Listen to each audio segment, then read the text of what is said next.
안녕하세요. 모터그래프 김한윤 기자입니다. 오늘 만나보는 차는 렉서스 GSF입니다. GS라는 브랜드는 1991년에 처음 만들어졌는데 그 이후로 지금 3세대로 발전해 왔습니다. 3세대로 발전한 모습이 어떻게 달라졌는지, 그리고 또 페이스리프트는 어떻게 달라졌는지도 한번 살펴보도록 하죠.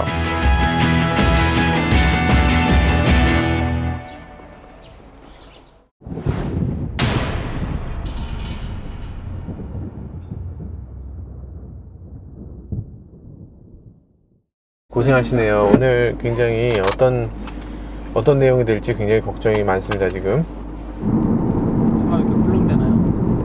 꿀렁댄다고? 꿀렁대?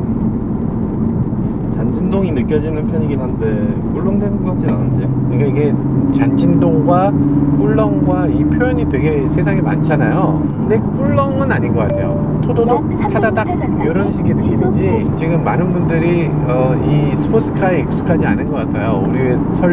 심지어 우리 회사에 있는 이 두 사람까지도 스포츠카가 이래야 한다라는 그것에 그렇게 익숙하지 않은 것 같은데, 이렇게 바닥 진동이 올라오는 건 지극히 정상입니다.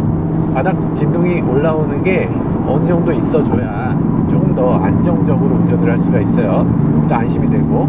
컴포트 모드로 바꿔도 들어올까요? 지금 서스펜션에 가변 서스펜션이 달려있기 때문에 모드에 따라서 그 진동이 조금씩 달라집니다. 한번 바꿔볼까요? 네, 확실히 줄어드는 걸 느낄 수가 있죠. 아, 미세하게 느껴지네요. 자, 한번 가보죠.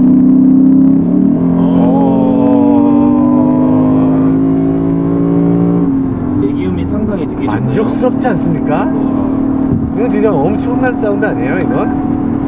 물론 이게 노말 모드에서 이 정도고요. 스포츠 모드로 바꾸게 되면 또 소리가 좀 달라져요. 스포츠 플러스로 조금 더 박진감이 넘치죠.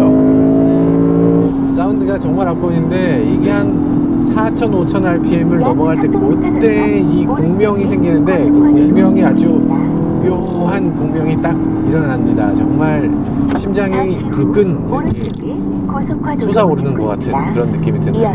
그렇죠. 약간 남자의 혼을 울리는 뭔가가 네, 울려주네요, 뭔가. 이 소리도 되게 좋네요. 다운시프트 할 때 소리가 잘 다운시프트 할 때 사실 이게 수동 변속기에서 레브 웨치라고 많이 얘기하고 힐앤토라고도 많이 하고 그러는데, 속도를 낮추면서 거기에 맞춰서 기어가 들어갈 때 변속 충격을 줄여주기 위해서 RPM을 대상의 RPM하고 맞춰주는 거죠. 그러니까 주행축하고 구동축의 RPM을 맞춰주는 거예요. 그렇게 해서 딱 붙이게 되면 변속 충격이 적고, 그렇게 해서 미션을 보호할 수 있는 그런 시스템이라고 할 수 있죠. 패들 시프트를 한번 만지면 이 스포츠 플러스에서는 자동 변속을 안 합니다. 그래서 변속을 제가 수동으로 해줘야 돼요. 수동 변속기로 바뀌는 셈이죠. 완전 매뉴얼 모드로 바뀌는데, 완전 매뉴얼 모드에서는 이런 식으로 변속을 해줘야 돼요. 자, 오늘 하만생 기자의 첫 번째 방송인데, 오늘 마지막 방송이 될 수도 있을 것 같아요. 이게 변속 직전에 나오는 사운드는 아주 좀 인위적이기도 하네요. 그러니까 이게 사실 실제 엔진 소리는 아니고요, 가상 엔진 사운드를 더한 겁니다. 실제 엔진 소리가 가상의 모tor 사운드를 더한 건가요? 그렇죠. 실제 엔진 사운드에다가 약간만 더 입혔는데, 그게 별로 거부감이 없고 정말 실제 엔진 사운드하고 구별할 수 없을 정도로 아주 매끈하게 잘 만들어졌어요. 엄밀히 따지면 얘는 RCF랑 같은 엔진을 가지고 있지 않습니까? 그렇죠. RCF 엔진하고 같고, 그리고 차체만 RCF에 비해서 조금 더 큰 차입니다. 예전에 RCF 시승기도 하셨는데, 네. 그때 RCF랑 비교하시면 어떤 차이점이 있습니까? RCF 갑자기 근데 질문이 왜 갑자기 무슨 기자회견 하듯이 질문을 하네요. RCF랑 비교하면 느낌이 어떻게 다르신가요? RCF가 더 좋냐, 이게 더 좋냐, 이렇게 물어보면 좀 더 자연스러울 것 같은데. 근데 좋냐고 서로를 따지기에는 RCF와 직접적으로 비교하기에는 약간 무리가 있지 않습니까? 맞아요. 근데 RCF는 약간 작으면서 재밌는 차, 이 차는 약간 큼직하면서도 여유롭고, 거기에 이제 스포티함을 더한 차. 그러니까 RCF가 M4와 경쟁한다면 이건 M5와 경쟁하는 차, 이렇게 보시면 조금 좀 비슷할 것 같아요. 근데 이 차는 네. M3와 M5의 중간 정도 되는 크기고 출력도 중간 정도고 실내도 중간 정도고 그렇습니다. 그러니까 M3보단 커요. 확실히 큽니다. M5보단 확실히 작아요. 모든 면에서. 출력도 모든 면에서 조금씩 부족하죠. 또 M5는 더 강력해질 예정인데.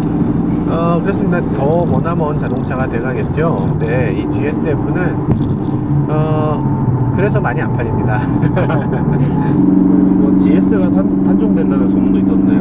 네, 워낙 안 팔리니까 단종 소문까지 나올 정도인데 어떻게 요즘 토요타가 워낙에 새로운 차들을 많이 내놓으니까 어떻게 될지는 좀 더 지켜봐야 돼요. 그런데 GS가 단종될 만한 요인들이 많이 있죠. 예를 들면 뭐 LC 같은 경우에 워낙 잘 나왔고 LC하고 이 차하고 비교를 하면 당연히 LC로 몰려갈 거기 때문에 LC를 이기기는 쉽지 않을 것 같습니다. 그래서 이 차가 단종된다는 소식에 더욱더 힘이 실리는 것 같아요.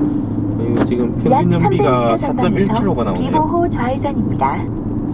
그래요? 네. 왜죠? 왜인지는 카메라에 담겼을 겁니다. 이 차가 왜 좋아요? 좋아한다고 말 안 했습니다. 이 차가 왜 싫어요? 뭐 GS가 굳이 스포티할 필요가 있을까요? GS가? 네. 그랜드 세단이지 않습니까? GS가? 잠시 후 그 말인즉슨 휴게소입니다. GT 성향일 이번 건데 휴게소가 마지막 이렇게 스포티할 필요가 없다 그 생각이죠 저는. 이렇게 강력할 필요는 없지 않느냐? 이렇게 스포티한 걸 원하는 사람은 RCF를 샀을 텐데 GS에서도 이런 걸 원하진 않겠다 이런 생각이 듭니다. 뭐 그렇죠. 일단 결혼 안 했죠? 네. 결혼 안 했으면 그런 생각이 들 수가 있어요. 결혼을 했으면 네. 일단 가족은 태워야 돼. 그렇죠. 그리고 일단 사놓고 네. 미안해 질렀어. 어떻게 해. 이거 어쩔 수 없지 뭐 이렇게 되는 거. 그래서 우리 가족들을 생각해서 우리가 큰 차 질렀어. 어쩔 수 있나 이렇게 딱. 그렇게 해서 지르신 물건이 꽤 아니 그렇게 있으신 것 같습니다. 아니 다들 그러지 않나요? 다들 그런 것 같은데. 아무튼 그래서 차에 아이고 씨. 어떻게 내가 운전을 너무 젠틀하게 하나 보지? 얼마나 젠틀하게 운전하면 뒤에서 코를 골면서 잘 수가 있지? 진짜? 와 대박이다 진짜. 뒤가 되게 편안한가 봐요. 뒤에 진짜 착장감이 엄청 좋습니다. 그래? 네. 아니 착장감이 아무리 좋아도 저런 정도로 네, 숙면을 취하는 게 가능하다는 거야? 뭐지? 애기 요람처럼 진짜 자장 하는 느낌이. 그래? 가변 서스펜션이 여러 가지 급이 있을 텐데 뭐 어느 정도의 가변이다 이게 다 똑같지는 않을 거잖아요. 근데 그 중에서 이 가변 서스펜션은 굉장히 좀 신뢰할 만하고 좀 변화폭이 큰 그런 가변 서스펜션인 것 같아요. 개인적으로 굉장히 마음에 드네요. 페이스리프트된 모델은 정말 이전의 GS가 다시는 떠오르지 않을 정도로 정말 대폭 변화된 모습을 볼 수가 있습니다. 그릴이나 이런 것들 굉장히 우락부락하게 잘 만들어졌어요. 예전에 초창기의 GS 첫 번째 나왔을 때는 굉장히 이상했거든요. 그때는 저렇게 과격한 걸 어떻게 타고 다녀? 라는 느낌도 있었는데 지금은 괜찮습니다. 지금 완전 멋있다. 완전 멋있는 느낌으로 바뀌었어요. 그리고 이쪽에 보면 지금 구멍이 뻥 뚫려 있어요. 구멍이 뻥 뚫려서 두 가지 역할을 다 할 수도 있을 겁니다. 이제 그 주행 안정성을 높이는 부분, 다운포스를 조금이라도 더 향상시키는 부분, 뭐 이런 것도 물론 있겠죠. 제일 큰 부분은 이쪽으로 공기가 들어가서 에어 커튼을 만들어서 이쪽 바퀴 바깥에 커튼을 통해서 공기 저항을 줄이는, 그게 이제 가장 큰 목적이기도 합니다. 그리고 또 하나의 목적은 이 브레이크를 식히기 위한 거예요. 이 앞쪽 브레이크는 굉장히 빨리 뜨거워지거든요. 그래서 서킷을 한 두 바퀴만 돌면 어지간한 차는 브레이크가 먹통이 되기도 합니다. 브레이크가 먹통이 되면 정말 어떤 느낌일까? 어떤 느낌인지 알겠어? 브레이크를 밟았는데 그냥 차가 그냥 가는 거야. 정말 황당합니다. 그러면 정말 황당한데, 그럴 때 이제 제동을, 이 브레이크를 충분히 식혀서 제동을 어지간히 세게 하더라도 먹통이 되지 않도록 그렇게 공기를 이렇게 안쪽으로 보내주는 기능이 있는 거고요. 물론 뭐 이 차에만 있는 거 아니고 요즘 차들 많이 있습니다. 이 정도 퍼포먼스카라면 당연히 있는 거예요. 측면에서 놓고 봐도 아주 독특한 이미지는 여전히 이어집니다. 특히나 이제 GSF 같은 경우는 지상고가 엄청나게 낮아요. 지금 한 뼘이 될까 말까 한 정도, 한 뼘이 잘 안 되죠.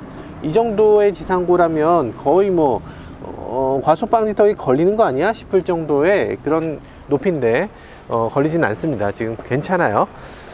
그런 것들을 감안하면 뭐 이런 것들, 뭐 특히 이제 휠 같은 경우도 지금 F 모델들의 독특한 휠인데 RCF도 이런 휠을 갖고 있죠. RCF하고도 비슷한 그런 GSF의 그런 휠입니다. 그리고 잘 보면 디스크도 이게 벤틸레이티드 디스크에 홈을 이렇게 파놨습니다. 홈을 파놔서 이 홈이 조금이나마, 정말 큰 차이는 아니에요, 조금이나마 방열을 더 빨리 될 수 있도록 이렇게 돕는 효과를 보여주고 있습니다.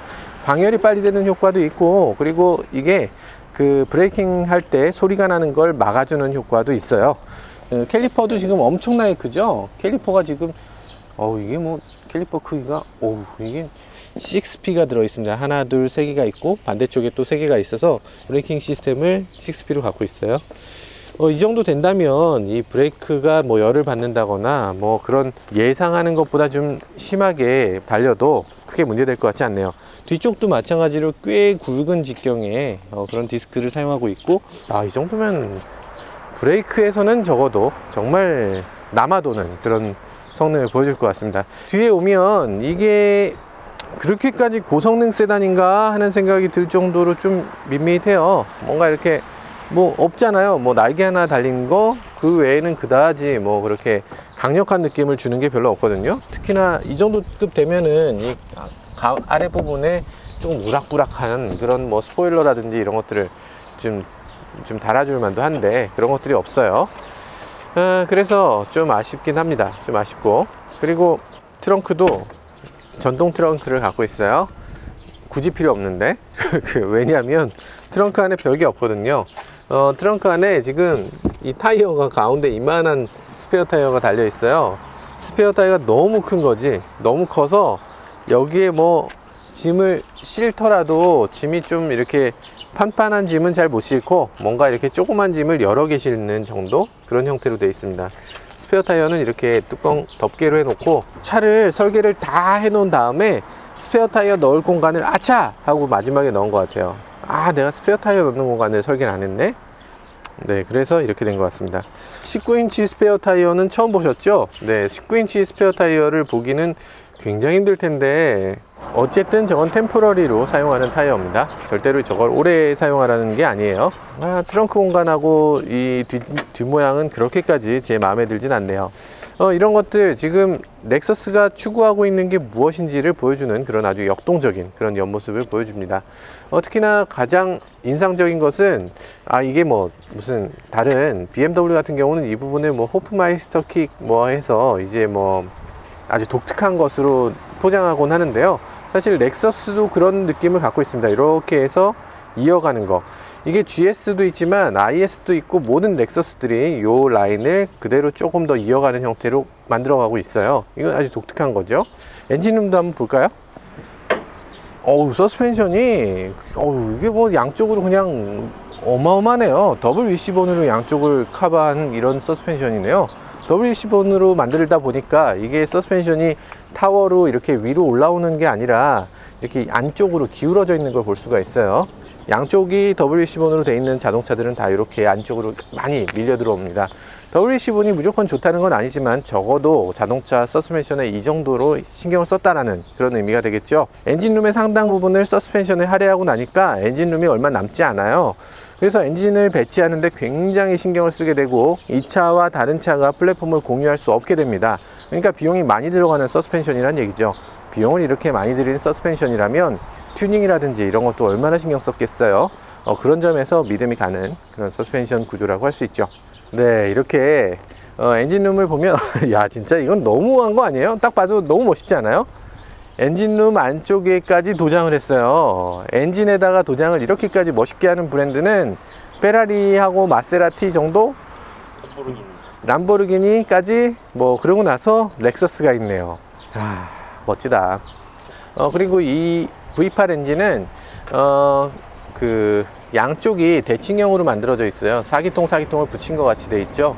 그러다 보니까 이쪽에 똑같은 부품이 이쪽에도 마련되어 있고 양쪽에 상당 부분이 대칭적으로 이렇게 만들어져 있는 걸 볼 수가 있어요.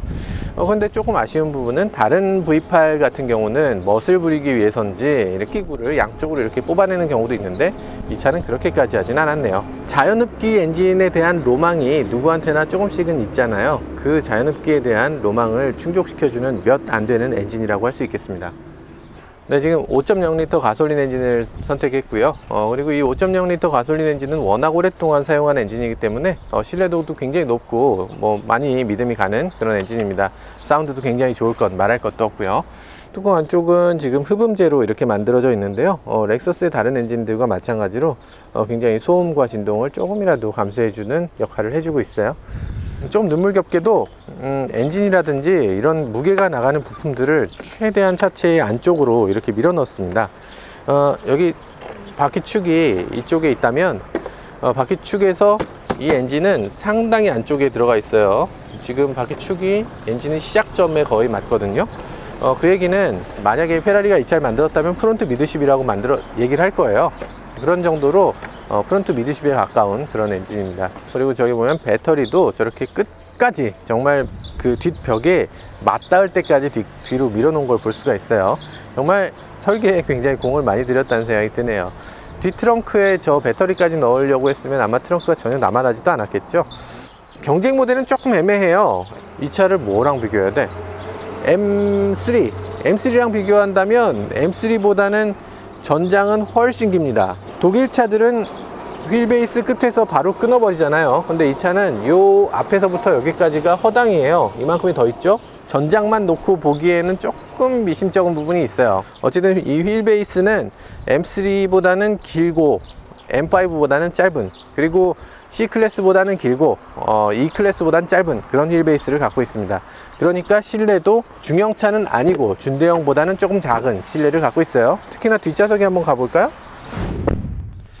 오, 와, 이래서 너네들이 그렇게 좋아했구나. 이게 뭐냐면요, 뒷좌석이 등받이가 뒤로 굉장히 누워 있어요. 보통 자동차의 운전석 시트를 꽤 뒤로 젖혔을 때나 되는 정도? 뒷좌석에서는 아예 상상할 수 없는 정도? S클래스 뒷좌석을 뒤로 젖혔을 때도 이 정도 나올까 말까 할 정도예요. 그냥 누워서 가는 거죠. 약간 누워서 가는 형태로 디자인이 됐습니다. 이유가 있었을 거예요. 그러니까 이렇게 똑바로 세우면 머리가 여기 닿거든요. 그러니까 이게 세우지 못하고 이렇게 뒤로 눕힌 부분이 있을 텐데, 어쨌든 뒤에 앉은 사람 입장에서는 이렇게 뒤로 눕히니까 꽤 편하네요. 트렁크 공간이 물론 많이 손해봤을 거예요. 많이 손해봤겠지만 뒷좌석에 앉았을 때는 정말 만족도가 굉장히 높은데요. 이 상태로 차가 막 가속된다면 정말 같이 즐길 수도 있을 것 같아요. 멀리 가더라도 아주 편안하게 잠들 수 있을 것 같고요. 이거 마음에 드네. 시트 바닥도 뒤쪽으로 약간 기울여 놨고, 시트 등받이도 뒤쪽으로 약간 기울여 놨어요. 이 고급감도 꽤 나쁘지 않고요. 특히 이제 앞쪽에 이 크롬으로 마무리된 이런 부분, 사실 이게 스포츠카에서나 보임직한 그런 부분인데 이 차에도 이런 것들이 있고, 그리고 이 헤드레스트가 두 개로 나눠져 있지 않기 때문에 또 이색적으로 느껴지고, 이 뒷좌석에 앉으면 옆에 카본이라든지 이런 것들, 스티치를 잘해서 마무리한 부분, 손잡이는 조금 감성이 떨어지네. 소리가 약간 나네요. 어쨌든 그런 부분에서 굉장히 만족도가 높을 것 같은 뒷좌석입니다. 오, 세상에. 뒷좌석에 볼 때도 여기 버튼들이 많이 있잖아요. 굉장히 많은 버튼들이 있는데, 열선, 오디오 파워 스위치, 오디오 모드 스위치, 그리고 뒷좌석에 선바이저를 올리고 내리는 부분, 그리고 공조장치, 이런 것들 사실 여기 달려 있어도 되는 거잖아요. 공조장치도. 열선도 여기 달리는 차들 많고요. 그런데 여기 있는 걸 여기다 옮겨 놓기만 했는데, 그리고 여기다 디스플레이 하나만 더 넣었을 뿐인데도 굉장히 고급차로 보입니다. 이게 요 정도 차이인데도 굉장히 차의 그 이미지가 180도로 달라지는 걸 볼 수가 있어요. 이런 설계 굉장히 좋은데. 스키스루는 당연히 마련되어 있는데요. 스키스루가 사실 이거는 조금 부족함이 있어요. 스키 중에서도 스키를 두 개만 실어도 굉장히 좀 어려울 것 같고, 보드는 아예 넣는 게 불가능할 것 같고, 그런 스키스루를 갖고 있습니다. 이게 렉서스의 문제점 중에 하나인데요. 이 뒷좌석 의자가 앞으로 젖혀지질 않아요. 그래서 긴 물건을 실을 때, 특히나 이제 스노보드라든지 이런 서핑보드라든지 이런 것들을 실을 수가 없는 그런 단점이 있습니다. 그런 거 좀 해주지 좀. 아무튼 시트에 등받이의 감촉이라든지 뭐 이런 것들을 굉장히 좋게 하다 보니까 그런 부분에서 조금 아쉬운 부분이 있는 것 같아요. 이거 앞으로 젖혀줘야 되는데. 뒷좌석 안전벨트 살살해야. 의무화가 편의장이기 때문에 됐다는 얘기가 뭐 실내 디자인도 살짝 살펴보면요, 이 실내 대부분이 다 아주 예쁜 디자인을 갖고 있긴 합니다. 이 부분은 좀 독특한데 다른 뭐 GS의 다른 모델들은 이걸 크롬으로 했거든요. 크롬으로 했는데 굳이 GSF는 이걸 굳이 크롬이었던 거를 블랙으로 이렇게 바꿔놨네요. 자동차를 시승하면서 그 반납이 아쉬운 시승차는 그렇게 흔치 않아요, 사실.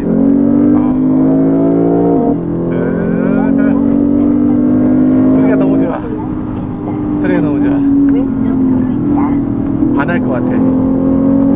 안에서는 아주 즐겁게, 아주 신나게 지금 타고 있잖아요. 사운드도 막 우렁차서 귀청이 막 째질 것 같은 그런 사운드가 나고 있는데, 이 밖에서는 전혀 그런 사운드가 아닙니다. 밖에선 꽤 얌전해요. 이 V8 사운드라고는 느껴지지 않는 그런 느낌이 있습니다. V8이라고는 하는데 이게 그 미국의 어떤 머스탱이나 아니면 카마로 같은 차하고는 완전히 다른 질감의 V8이에요. 훨씬 부드럽고 훨씬 조용하죠. 그죠? 약간 카마로나 머스탱 같은 걸 타보면 어때요?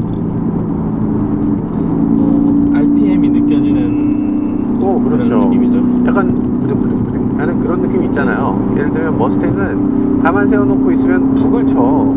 차가 막 북을 치고 있어. 부등부등. 할리 데이비슨처럼. 네, 약간 북을 치고 있습니다. 약간.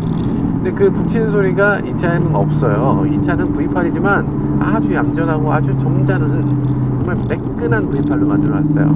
사실 V8이 V6보다 훨씬 더 점잖게 만들 수 있는 엔진이거든요. 그런데 머스탱이나 아니면 뭐 카마로 같은 차는 굳이 점잖지 않게 그렇게 만든 거죠. 그게 너무 좋으면서 뒷바퀴가 조금씩 미끄러지는 느낌을 주는데요. 이 미끄러지는 느낌이 아주 매력적입니다. 정말 어지간한 자동차에서는 이런 미끄러지는 느낌을 주기를 꺼려하죠. 안전에 아주 치명적인 영향을 주고, 그리고 굉장히 위험해질 수도 있고, 운전자도 미끄러지는 걸 정말 싫어할 테니까요. 근데 이 차는 뒤가 살짝 미끄러지면서도 굉장히 운전자한테 안심을 할 수 있게 든든한 서스펜션으로 든든하게 주행을 해주기 때문에 어지간한 미끄러짐은 그냥 재미로 느껴집니다. 헤드업 디스플레이가 꼭 필요한 건 아니지만 어쨌든 이 차에도 헤드업 디스플레이가 있어요. 이 헤드업 디스플레이에는 속도계 그리고 RPM 게이지도 같이 나타나고 있습니다. TBD라는 버튼은 뭡니까? TBD라는 건요, 토크 벡터링 디퍼런셜의 약자인데요. 이 양쪽 디퍼런셜을 잘 제어해서 안쪽 바퀴가 좀 느리게 돌고 바깥쪽 바퀴가 좀 더 빨리 돌면서 코너를 더 잘 돌 수 있도록 해주는 장치입니다. 움직일 때 화면 터치가 안 되는 거 정말 좀 짜증나네요. 이렇게 느린 속도로 가는데도 터치가 안 되게 하는 게 이게 말이 됩니까? 원래 교통사고는 낮은 속도에서 가장 많이 일어납니다. 뭐라고 말하지도 못하겠고 맞는 말이긴 하네요. 움직여도 볼륨 조절을 할 수 있지 않습니까? 그러니까 그거는 도요타가 잘못한 거죠. 도요타가 요 가운데 터치되는 요걸 다 막아버린 거예요. 터치가 안 돼요. 그래서. 근데 이 차의 가격이 1억 원이 넘잖아요. 1억 원이 넘는 가격의 자동차라면 적어도 하나쯤 갖추고 있어야 되는 것들이 있어요. 요즘 들어서는 어댑티브 크루즈 컨트롤 같은 거 기본으로 다 갖추고 있어야 되잖아요. 네. 저라면 달았을 것 같아요. 그런데 안 달려 있어요. 이 차가 약간 좀 오래된 자동차긴 해요. 이 플랫폼이 뭐 최신 플랫폼이라고는 할 수 없으니까. 어쨌든 그래서 없습니다. 어댑티브 크루즈 컨트롤. 긴급 제동 없습니다. 추돌 경보 시스템도 없습니다. 차선 이탈 방지 없습니다. 차선 이탈 경보도 없어요. 그런 것들 다 없는 상태로 타는 차예요.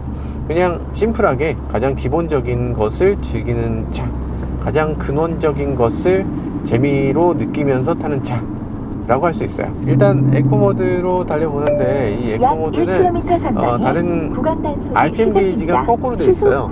묘하죠? 이거 무슨 의미로 받아들여져요?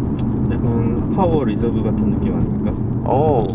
너 지금 친환경을 하고 있는데 가속 페달을 밟을 때마다 환경을 해치고 있어 라는 느낌이에요.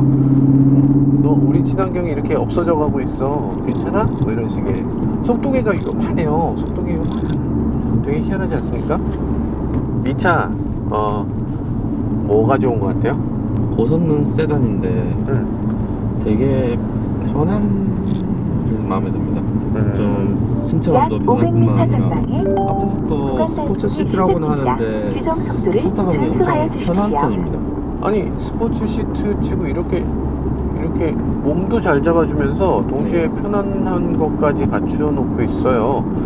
이게 스포츠 시트라서 헤드레스트도 움직일 수가 없거든요. 그런데 머리도 딱 맞고 괜찮습니다. 개인적으로는 아주 마음에 드는 그런 착좌감이네요. 뒷자리는 참 잘 옵니다. 네. 증명 인정합니다. 가족이 화목해질 수 있는 차인 것 같습니다. 아빠는 아빠대로 행복하고 아 그렇구나. 옆좌석은 옆좌석대로 행복하고 뒷좌석은 뒷좌석대로 행복하고. 모두를 행복하게 만드는 아주 좋은 차군요. 그러면 그 단점이 있다면 뭐가 있을까요? 그 비싼 가격에 헤리티지가 없어서 이게 납득이 안 된다 이런. 헤리티지가 없다. 네. 헤리티지가 없는 게 단점이 될 수 있군요. 이 깜빡이가 되게 웃겨요. 깜빡이가 소리가 너무 안 들려. 그리고 이게 깜빡이가 왜 리턴되는 형식의 깜빡이 있잖아요. 네. 깜빡이가 똑같하고 그쪽으로 가는 게 아니라 갔다가 리턴되거든. 그러면 이걸 다시 끄려면 어떻게 해야 돼? 반대쪽 아닐까요? 보통 반대쪽으로 하면 반대쪽 게 켜져요. 살짝 이쪽으로, 반대쪽으로 살짝 꺾어야 돼요. 그러니까 반대쪽이 스위치가 켜지기 전 단계까지만. 좀 요만큼만 해야 되는데 요거 굉장히 고속으로 달릴 때 굉장히 어려운 스킬이에요. 막 달리고 있는데 갑자기 깜빡이를 요만큼 해야지 이렇게 한다는 게 사실 그렇게 쉬운 일이 아니죠. 카본 파이버를 썼는데 좀 네. 플라스틱 같은 느낌. 그러니까 우리가 카본 파이버에 대해서 조금 그 오해를 하고 있는 게 있는데, 네. 카본 파이버는 파이버잖아요. 그렇죠. 섬유죠. 카본 파이버가 들어있는 플라스틱이에요. 그렇죠. 이 M4나 이 BMW 정도만 되면 아주 매끈해요. 렉서스? 당연히 매끈하죠. 렉서스는 본넷에 이 카본 무늬를 그대로 쓰는 차도 있는데 그 전체가 카본 무늬가 정말 패턴이 뭐 하나 어긋나는 거 없이 쫙 정말 일정하게 잘하고 있어요. 그래서 이것도 아주 깔끔하게 된 것 같아요. 그리고 이게 카본이 플라스틱이 아니다 이렇게 생각하는 건 완전 오산이고, 카본은 그냥 플라스틱입니다. 카본 파이버 강화 플라스틱.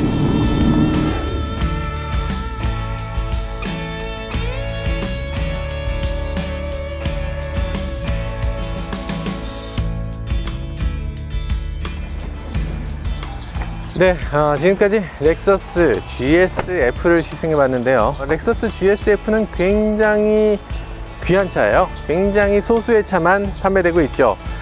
지금 시대에 어떤 면에서는 조금 걸맞지 않는다는 생각도 듭니다. 좀 화석 같은 자동차라고 할 수 있죠. 하지만 아주 귀한 자동차고 아주 소수의 사람들에게 정말 최고의 만족을 줄 수 있는 차이기 때문에 보석 같은 자동차라는 생각도 들었습니다. 지금까지 오토그래프 김한영 기자였습니다.